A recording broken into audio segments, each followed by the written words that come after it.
தம் கிருபை பெரிதல்லோ என் ஜீவனிலும் அதே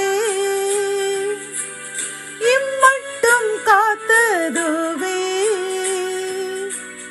இன்னும் தேவை கிருபை தாருமே இன்னும் தேவை கிருபை தாருமே.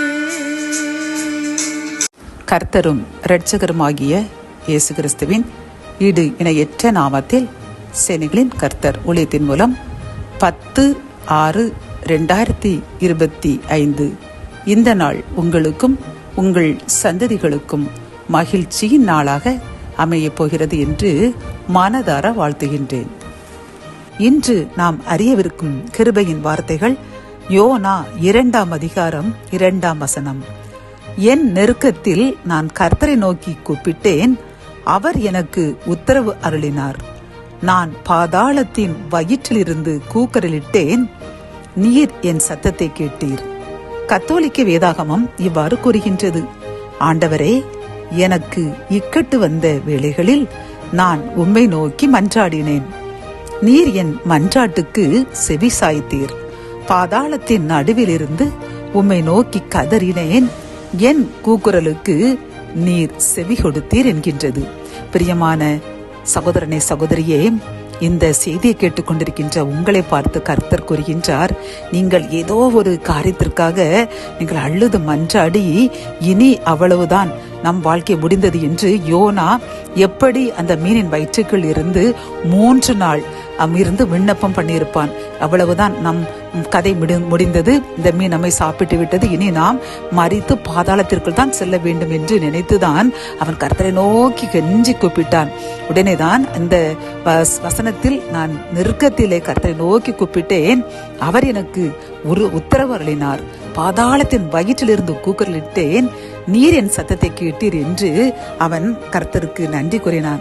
அவனுடைய விண்ணப்பத்தை கேட்டு கர்த்தர் மீனுக்கு கட்டளையிட்டு அந்த மீன் அவனை வெளியே கொண்டு கக்கிவிட்டது. பிரியமானவர்களே, இதே போன்று யோனா எப்படி மீனின் வயிற்றிலிருந்து 3 நாள் மன்றாடினானோ, அதே போன்று நீங்களும் நிறைய நாட்களாக, வருடங்களாக, அல்லது ஏதோ ஒரு காரியத்திற்கு நீங்கள் மன்றாடி கேட்டு பாதாளத்திற்கு இருப்பது போன்று நெருக்கத்தில் காணப்பட்டீர்கள், நிந்தைகள், அவமானத்தை சந்தித்தீர்கள் அல்லவா? கர்த்தர் இன்று உங்களுக்கு வாக்கு கொடுக்கின்றார், யோனாவை நெருக்கத்திலிருந்து நான் விடுவித்தது போன்று உங்களையும் நெருக்கத்திலிருந்து விடுவித்து பாதாளத்தின் கட்டுகளில் இருப்பது போன்று வாழ்ந்து கொண்டிருந்த உங்களையும் நான் விடுவித்து உங்களை ஆசீர்வதிக்கப் போகின்றேன். இன்றோடு உங்களுடைய கண்ணீர்கள், கவலைகள் நீங்கிவிட்டது. யோனாவை 3வது நாள் அந்த மீன் வயிற்றிலிருந்து வெளியே வரச் செய்தது போன்று உங்களுடைய கவலைகளையும் கண்ணீர்களையும் நான் இப்பொழுது துடைத்து உங்களையும் விடுவித்து உங்களை மகிழ்ச்சியுடன் வாழ செய்ய போகின்றேன் என்று வாக்கு கொடுக்கின்றார். பிரியமானவர்களே, நம் கர்த்தர் வாக்கு மாறமாட்டார்.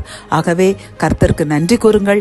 இவ்வளவு நாளும் நாம் பாதாளத்தின் வயிற்றில் இருந்தது போல் இருந்ததும் கூட நமக்கு நன்மை தான் தந்து இருக்கும். கர்த்தரை நாம் அதிகமாக தேட அது உங்களுக்கு ஒரு கருவியாக இருந்திருக்கும். அது மட்டுமல்ல, நிறைய மனிதர்களுடைய உண்மையான குணத்தை நீங்கள் அறிவதற்கும் கர்த்தர் உங்களுக்கு தந்த அந்த சோதனை என்று அதை ஏற்றுக்கொண்டு இப்பொழுது கர்த்தர் தரப்போகிற விடுதலைக்காக யோனா நன்றி கூறினது போன்று நன்றி கூறுங்கள். கர்த்தர் உங்களையும் உங்கள் சந்ததியையும் ஆசீர்வதிக்கப் போகின்றார். ஜபம். என் அன்பு தகப்பனே, இந்த கிருபையின் வார்த்தைக்காக நன்றியப்பா. எப்படி யோனா 3 நாள் மீனின் வயிற்றிலிருந்து கெஞ்சினது போன்று இந்த செய்தியை கேட்டுக்கொண்டிருக்கின்ற சகோதரையும் சகோதரனும் நெடு நாட்களாக அப்பா அவர்கள் பாதாளத்தில் இருப்பது போன்று உம்மை நோக்கி கதறினார்கள். அப்பா, நீர் அவர்களுடைய கதறலை கேட்டேன் என்று யோனாவுக்கு விடுதலை கொடுத்தது போன்று இந்த சகோதரனுக்கும் சகோதரனுக்கும் நீர் கொடுக்க போகின்ற விடுதலைக்காக நன்றி செலுத்துகிறோம். அப்பா, வாக்குத்தத்தை நிறைவேற்றுங்க. இவ்வளவு நாளும் அவர்கள் வடித்த கண்ணீருக்கு, கம்பலைகளுக்கும், கவலைகளுக்கும், நிந்தைகளுக்கும், அவமானங்களுக்கும் இரட்டிப்பான நன்மை தந்து அவர்களையும் அவர்கள் சந்ததியும் ஆசீர்வதிங்க. மீட்பர் இயேசுவின் மூலம் ஜபம் கேளும் நல்ல தகப்பனே, ஆமேன்.